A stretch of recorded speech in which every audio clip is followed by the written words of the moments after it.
আজ সকালে বাজারে গিয়ে একসাথে দুটো পছন্দের জিনিস পেয়ে গেলাম। এক হচ্ছে কচি চাল কুমড়ো, আর একটা হলো চিংড়ি মাছ। তো দুটোকে একসাথে পেলাম যখন, দুটোকেই নিয়ে বাড়ি চলে এলাম। চাল কুমড়ো এরকম ছোট সাইজের হলে বা কচি হলে সেটা কিন্তু খেতে বেশি ভালো লাগে, তাই এরকম চাল কুমড়ো পেলে আমি কখনো মিস করি না। যাই হোক, চাল কুমড়োটা কাটার আগে আমি চিংড়ি মাছটা ভালো করে ধুয়ে পরিষ্কার করে নিয়ে এর মধ্যে নুন হলুদ মাখিয়ে রাখলাম। এটা সাইডে রাখা থাক, ততক্ষণে আমি চাল কুমড়োটা কেটে নিই।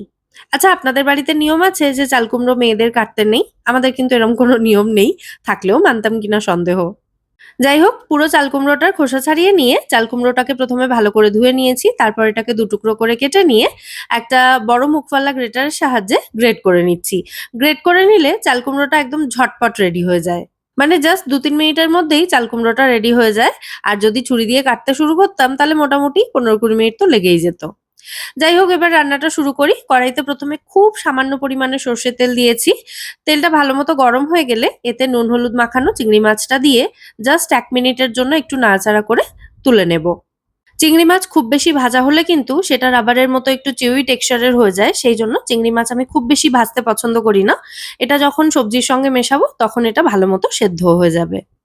তো চিংড়ি মাছটা তুলে নেওয়ার পর এর মধ্যে আবারও একটু সর্ষের তেল দিয়েছি। তেলটা গরম হয়ে গেলে একটা শুকনো লঙ্কা, একটা তেজপাতা আর ১ চা চামচ মতো গোটা কালো জিরে দিয়েছি।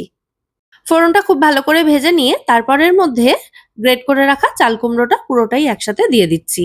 দেখতেই মনে হচ্ছে এতটা চাল কুমড়ো, রান্না হওয়ার পর দেখবেন কতটুকুনি হয়ে যায়। যদিও এটা সেই আদ্যিকালের রেসিপি, সবার বাড়িতেই এভাবে রান্না হয়। তাও নতুন রাঁধুনিদের কথা মাথায় রেখে রেসিপিটা শেয়ার করে রাখলাম যাতে তাদের সুবিধা হয়। চাল কুমড়োটা দেওয়ার পর একটু নাড়াচাড়া করে এর মধ্যে স্বাদ অনুযায়ী নুন আর সামান্য একটু হলুদ গুঁড়ো দিয়েছি, ওই 1/4 টিস্পুন মতো। তারপর এটাকে ভালো করে নাড়াচাড়া করে মিশিয়ে দিচ্ছি। আর নুন দেওয়ার ফলেই দেখুন এটা থেকে কিন্তু জল ছাড়তে শুরু করেছে।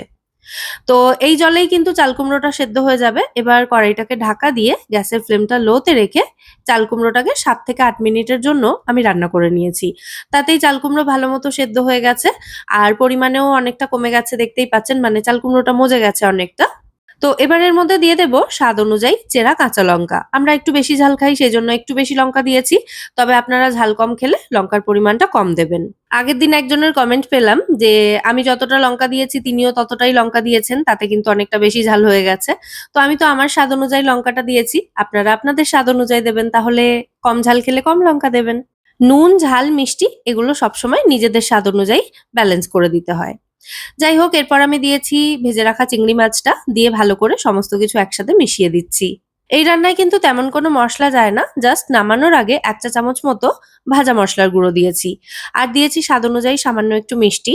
আর এই ভাজা মসলা তৈরি করার জন্য গোটা জিরে, গোটা মৌরি, শুকনো লঙ্কা, তেজপাতা আর ছোট এলাচ শুকনো কড়াইতে ভালো করে ভেজে সেটাকে গুঁড়ো করে এই ভাজা মসলা আমি তৈরি করেছি। ভাজা মসলার রেসিপি লিঙ্কটা আমি কমেন্ট সেকশনে পিন করে দেবো, আপনারা চাইলে দেখে নিতে পারেন। যাই হোক, সমস্ত কিছু ভালো করে মিশিয়ে কড়াইটাকে ঢাকা দিয়ে একদম লো ফ্লেমে রেখে এটাকে আরো ২-৩ মিনিট আমি রান্না করে নিয়েছি। এবং আমাদের চিংড়ি দিয়ে চাল কুমড়ো এখানে কিন্তু অলমোস্ট রেডি। অলমোস্ট বললাম কারণ নামানোর আগে এর মধ্যে বেশ খানিকটা ধনেপাতা কুচি দেব। যদিও এটা সম্পূর্ণ অপশনাল, আপনারা চাইলে নাও দিতে পারেন। তো ভালো করে মিশিয়ে দিচ্ছি। আর এই সময় একটু নুন মিষ্টি এগুলো চেক করে নেবেন, মানে টেস্ট করে দেখে নেবেন ঠিক আছে কিনা। যদি সমস্ত কিছু ঠিকঠাক থাকে তাহলে জাস্ট 1/2 টিস্পুন মতো ঘি দেবেন এই সময়, দিয়ে ভালো করে মিশিয়ে নিয়ে কড়াইটাকে ঢাকা দিয়ে গ্যাস অফ করে এটাকে ১০ মিনিট মতো স্ট্যান্ডিং টাইমে রেখে তারপর সার্ভ করে দেবেন। গরম ভাতের সাথে এই একটা পদ থাকলেই কিন্তু সব ভাত শুধু এটা দিয়েই খাওয়া হয়ে যাবে, আর অন্য কিচ্ছু লাগবে না। তো কেমন লাগলো আজকের এই চিংড়ি দিয়ে চাল কুমড়োর রেসিপিটা, সেটা কিন্তু অবশ্যই আমায় কমেন্টে জানাবেন। ভালো লেগে থাকলে ভিডিওটাকে বরাবরের মতো একটা লাইক এবং শেয়ার করে দেওয়ার অনুরোধ রইল। সাথে চাইলে আমার চ্যানেলটাও সাবস্ক্রাইব করে আমার পাশে থাকতে পারেন এবং আমায় সাপোর্ট করতে পারেন। আজ তাহলে এ পর্যন্তই, আবার দেখা হবে পরের পর্বে নতুন কোনো রেসিপির সাথে। সবাই সুস্থ থাকবেন, ভালো থাকবেন এবং সব্বাইকে খুব ভালো রাখবেন। নমস্কার।